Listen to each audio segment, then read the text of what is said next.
this video, we will be talking about bird songs in relation to physics. So first, we hear bird songs all the time, and maybe they sound a little odd to us. So first, we're going to talk about how they do this. We have vocal cords, and they have a vocal organ as well called the syrinx. It contains 2 voice sacs, which means that they can play multiple notes at the same time. So here is a sonographic view of the indigo bunting song, and you can see that these little green marks are where they're overlapping. So they're doing the same note or even multiple notes over top. So what are sound waves though? Sound waves are mechanical vibrations of air particles.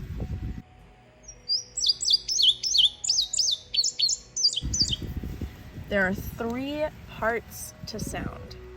There's wavelength, frequency, and amplitude.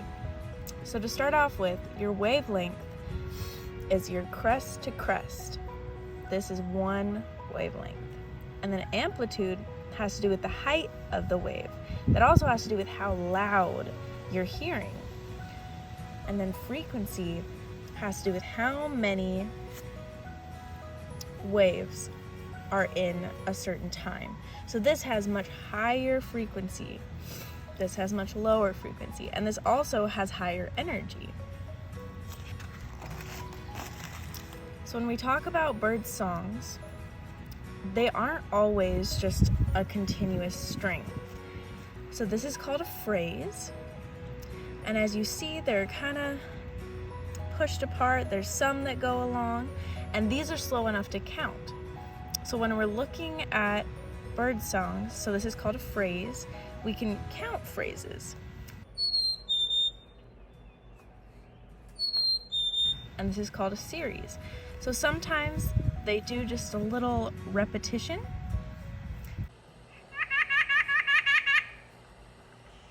That's what we're gonna see there.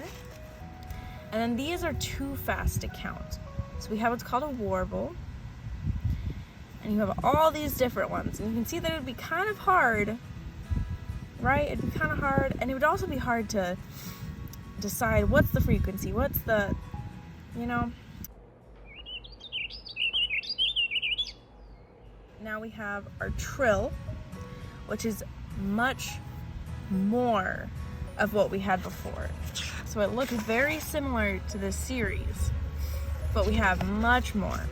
And this would be something more like a chipping sparrow. They're just right after the other, so they're kind of hard to count. Now, how do we hear these bird sounds? So we're going to talk about amplitude. So here you have your normal air pressure. So this green line is your normal air pressure. When birds sing, depending on their song, it's going to go to increased air pressure or decreased air pressure over time. And that in turn goes to the human ear. So that's how we hear bird sounds.